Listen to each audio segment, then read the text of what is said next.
taariikhdu waxay ahayd 3 bishii tobanaad sanadka markuu ahaa 1993 guuto ciidan ah oo ka kooban 19 diyaaradood 12 taangi iyo 160 askari oo ka mid ahaa waaxda howlgallada gaarka ah ee ciidanka Mareykanka ee loo yaqaan Delta Force ayaa u soo dhaqaaqay dhanka iyo bartamaha magaalada Muqdisho. We must pursue new diplomatic efforts to help the Somalis find a political solution to their problems. علم هذين أصلا مدح نقدر هذا عايزين مدح نقدر هذا تذكرين مدح نقدر من النبي سافي عقول اسمه واعي وبعدها يعني اعتبرته الأمم المتحدة بأنه مجرم حرب. مقعيبو واداد العرب halkanina waa Som TV Soomaaliya ku soo dhawaada daawadayaal barnaamijka ogaalka dunida.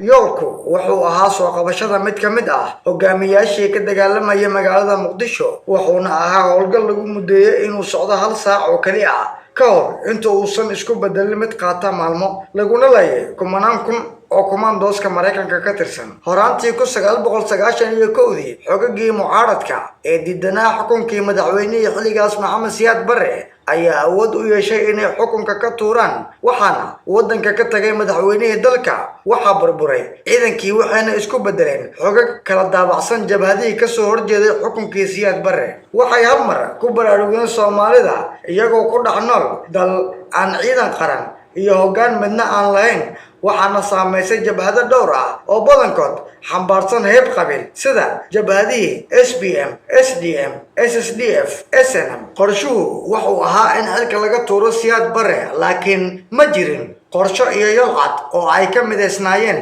jabhadahani taasi ayaa qeexaysa qaabka dalka loo maamulayay Siyaad Barre gadaashiis midda kale waxaa jirta in qof waliba inuu isagu rabo inuu madaxda noqdo علم هذين أصلا مدح نقدر هذا عايزين مدح نقدر هذا تذكرين مدح نقدر من النبي سافي عقول اسمه واعي لكن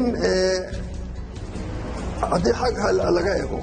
مشكلة ده وجوه إنه حاجة هراي هاي تاهر مركز حماتي وحدي كلام منه وحاجات واعي markii ay gaareen mowqifkoodii oo ahaa in la rido xukunkii kalitalisnimada ahaa ee Siyaad Barre waxay noqdeen jabhadii shalay isgarabsanayay kuwa ayaga ku loolama hoggaanka dalka jabhad walbana waxay u tafaxiidatay sidii ayadu ku hanan lahayd hoggaanka dalka arintani ayaa keentay in dagaalo xooggan oo aan waxba la isugu reeban ay ka qarxaan caasimada dalka iyo gobolada qaar dagaaladan sokeeye ayaa sababay inay gubtaan beerihii shaqadiina joojiyaan warshadihii wax soo saarka hakadna ku yimid wax soo saarka dalka ayaa keentay inay dilaacdo gaajo.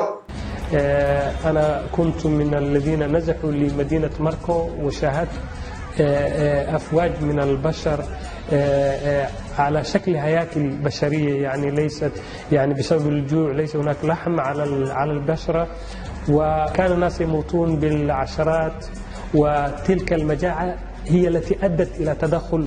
القوات الأمريكية ومعها القوات الدولية. gaajadan iyo macluushan ayaa galaafatay nolosha boqolaal kun oo caruur iyo maato isugu jira gargaaradii dalalka shisheeye ka imaan jirayna waxay noqdeen badankood kuwa gacanta u gala hogaamiyaashii iyo jabhadihii dagaalamayay kuwaasi oo u adeegsaday gargaaradani inay ka macaashaan ama gorgortan kula galaan dalalka aynu daris wadaagga nahay inay raashinka iyo deeqdani hub uga bedeshaan talaabadan arxandarada ah ayaa keentay intii u dhaxaysay 1991 ilaa 1992 oo kaliya ay gaajo uga dhintaan dalka ku dhawaad 300 kun oo qofood talaabadan ayaan u horseeday in indhaha caalamka ku soo jeestaan Soomaaliya kuna kaalmeeyaan in uu isbedel ku yimaado warbaahinta dadkii oo gaajoonay oo dhibray oo lafa ah marka waa loo soo gurooday xataa waa yimid bush marka aakhirkii waxay noqotay United Nations inay soo farageliyaan oo la yiraahdo Soomaaliya amniga caalamka ayay khatar ku tahay loolanka ugu weynaa waxa uu dhaxeeya madaxweyne Cali Mahdi iyo Generaal Maxamed Faarax Ciideed bishii toddobaad sanadkii 1991 shirweynihii dib u heshiisiinta ee ka dhacay dalka Djibouti ayaa lagu doortay madaxweyne Cali Mahdi inuu noqdo madaxweyne ku meel gaar ah muddo 2 sano ah laakiin Aidid oo isku arkaya xilligaasi inuu door weyn ku lahaa burburintii Siyaad Barre isaguna waxa xaq u leeyahay inuu hogaamiyo dalka ayaa ka biyadiiday heshiiskan lagu gaaray dalka Djibouti diidmadan uu ku diiday Aidid madaxtinimada Cali Mahdi ayaa ka dhigtay labadan hogaamiye kuwa ka dhex hortay dagaal hor leh ka hor intaan xabad joojin la dhex dhigin bishii toddobaad sanadkii 1992 waxay qaramada midoobay u soo dirtay Soomaaliya 50 askari oo ay hooshoodu tahay inay kor joogteeyaan dhaqangelinta xabad joojinta bishii 8 isla sanadkaas 1992 Mareykanka ayaa bilaabay inuu damac ka soo galo Soomaaliya wuxuuna xilligaasi bilaabay faragelin qaawan ee uu ku soo faragashanayo Soomaaliya kadib markii uu soo daabulay 400 oo askari oo ka tirsan ciidamada gaarka ah ee Mareykanka iyo 100 diyaaradood oo ah nooc loo yaqaan C-130 diyaaradahan ee uu Mareykanka ku sheegay inay wadeen raashin iyo agab caafimaad isugu jira ayaa lagu wareejiyay Soomaalida laakiin gargaaradan iyo mucaawanooyinkani ma noqonin kuwa joojiya dabkii ka holcayay Soomaaliya arrintan ayuu Mareykanka ka dhex arkay fursad dahabi ah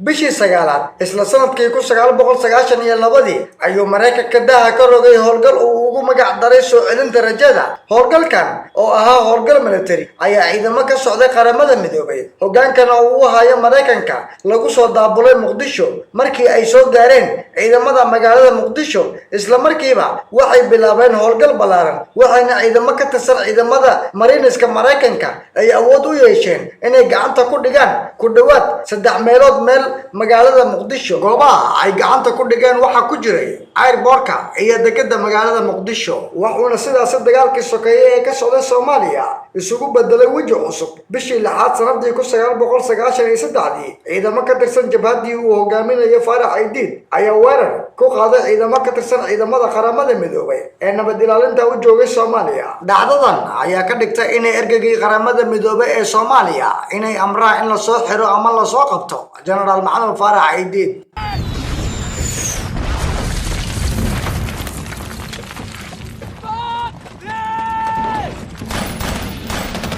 saddexdii Oktoobar sanadkii 1993 abaar 4 galabnimo ayay guud ka tirsan ciidamada Mareykanka ee sida gaarka ah u tababaran ee loo yaqaan Rangers iyo Delta Force u jeesteen dhanka iyo Hotel Olympic oo lagu tuhunsanaa in Aidid uu kula shirayay qayb ka mid ah odayaasha beeshiisa ciidamadan oo ka kooban 160 askari 19 diyaaradaha qumaatiga u kaca ee loo yaqaan Black Hawk iyo 12 tanki weerarkan ayay ku mudeeyeen ciidamada Mareykanku inay ku soo afjari karaan hal saac oo kaliya ninka ay u socdaan ma ahan in ay saalantaa si fudud in lagu qabto goobta ay damacsanaayeen in ay ka soo qabtaan waa goob ay goobjoog ku ahaayeen taageerayaashiisa iyo ciidanka isaga taabacsan laakiin Mareykanka oo ay indho tirtay awoodda iyo ciidamada aadka u tababaran ayaa ka war helay waaqac filawaa ku noqday markii ay yimaadeen ciidamada Mareykanku goobtii ay howlgalka ka fuli lahaayeen waxay bilaabeen inay ka soo daataan diyaaradihii ay la socdeen ayaa waxa goobta ka qarxay dagaal dhex maray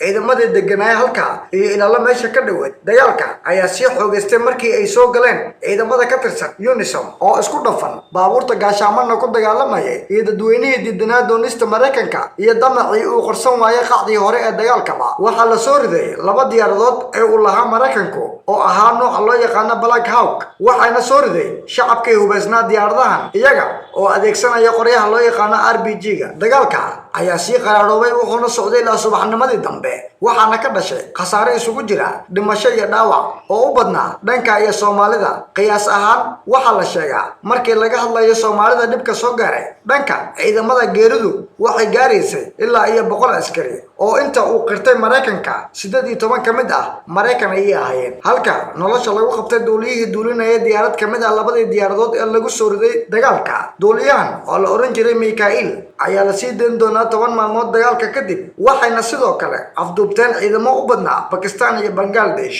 dhanka Soomaalida Mareykanku waxay qafaasheen ilaa 9 qof oo ay ku qabteen guriga dagaalka uu ka bilowday waxaana ka mid ah la taliyihii Aidid ee arrimaha dibadda dagaalka hillaac baxayay ama roob واتقنا marka roob da'ay hilaac soo u baxo hilaacaas xabadda mid ay habeenka xabadda magaalada ka socotay qof u soo dhaqaaqi kari ma jirin xabadduna waxay ahayd habeenkaas uu dagaalka socday magaaladu waxay ahayd mid aan laga seexan oo ciidamada duulaanka soo qaaday go'doon ay galiyaan iska daayay qaarkood ayaga oo baxsad ah ayay u carareen xarumahoodii taasi oo ahayd howlgalkii lagu doonayay in General Aidid lagu soo qabto ka dhigtay inuu isku bedelo badbaadinta ciidamada Mareykanka ee ku dhintay ku go'doomay ama nolosha lagu qabtay nin duulaana oo hogaaminaya 37 dawladood oo dal islaam iyo gaalaba leh baan ugu soo duulay ilaahayna waan ugu guuleeyay waa iska cilmi annagana waa ku baaqanay waxa la yaabka leh ayaa waxay ahayd in ciidan sidaas oo dhan u tiro badan u tayo sareeya haddana u tababar fiican haysta dagaalka ay la galeen Soomaali aan tababar fiican aan haysan haddana hubkooda mid la mid ah aan haysan ay jab noocaas ah u geystaan kii diyaaradii soo dhacday oo ku soo dhacday xafadda Hawlwadaag dadkii watay waxay isku aadiyeen markii ka dageen arday dugsi joogtay isku aadiyeen dugsigii markay isku aadiyeen xabad dadkii meesha joogay dagaalamayay ayaa dabcan laayaan ardadii 30 arday ilaa 40 arday bay isku aadiyeen oo gabaadka dhufays ka dhigteen markii xabadda lagu riday arday bay qabanayeen oo waxbad isaga dhigeen ardaygii baa dhahay war xabadda naga daayay dagaalkaasi waxa laga sameeyay filim la yiraahdo Black Hawk Down inkastoo oo filimka muujinaya ciidamada Mareykanka una sawiraya inay Soomaaliya u joogeen bini'aadanimo haddana wuxuu ka mid yahay tobaneeyo filmaan iyo buugaag dokumentariyo laga qoriyay dagaalkan wuxuuna Mareykanka u noqday cashar dagaal iyo siyaasadeed Soomaalidu maalintaasi habeenkeedii waxay u ahayd waqti uu dhig badan daatay dad badanna ay naftooda ku waayeen kumanaan kalena ay ku dhaawacmeen saameyntii siyaasadeedna raadkeedii uu weli yaalo 40 dawladood ee uu Mareykanka ugu horeeyo waliba markaasi ku soo guuleystay dagaaladii qabowga oo ay qayb ka mid ah yihiin burburkii dawladeena dadweyne iyo bulsho dhagax iyo waraf ku dagaalamayay ayay Mareykanka u adeegsadeen hub culus iyo duqeyn diyaaradeed waxayna ahayd dhaqan si walba uga fog bini'aadanimada iyo insaannimada oo kaliya waxa la eegay adeegsiga itaal iyo awood balse iyaguna ma gaarin hadafkooda oo waxa loo geystay khasaaratii ugu xumeed abid oo dhakafar iyo dhabanhees ku noqotay hal mar waxa warbaahinta adduunka qabsaday sawirada askari Mareykan ah oo ay dad cirsanayaan jiidayaan wadooyinka iyo fagaarayaasha magaalada Muqdisho inkastoo uu ahaa fal guraan oo bini'aadanimada iyo insaannimada ka hor imaanaya haddana waxa filimwaan la yaab leh ku noqotay dalalkii adduunka oo idil waxuna dhaawac ku yimid heebtii ciidanka Mareykanka jabkii iyo jaclii soo gaaray kadib 7 bishii 7 1993 madaxweynihii Mareykanka Bill Clinton wuxuu sheegay inay isbedeshay guud ahaan siyaasadii Mareykanka ee ku aadanayd Soomaaliya dhammaan ciidamada Mareykankana laga saaray Soomaaliya bisha 3 1995 marka hadallada calaalka ah meel la iska dhigo awoodii xaddaafka ahayd ee ciidamada Mareykanku adeegsanayay iyo hubkii sunta khatarta lahaa ee dadkeena iyo dalkeena loo adeegsaday ma jirto cid iska wareysatay ama xisaabtan u istaagtay maxaa yeelay Mareykanka iyo qaramada midoobay labaduba waxay ahaayeen qiraal khasaaraha faraha badan ee ka dhashay dagaalkaasi ee ahayd naf iyo maalba الصومال لا يراد لها أن تكون دولة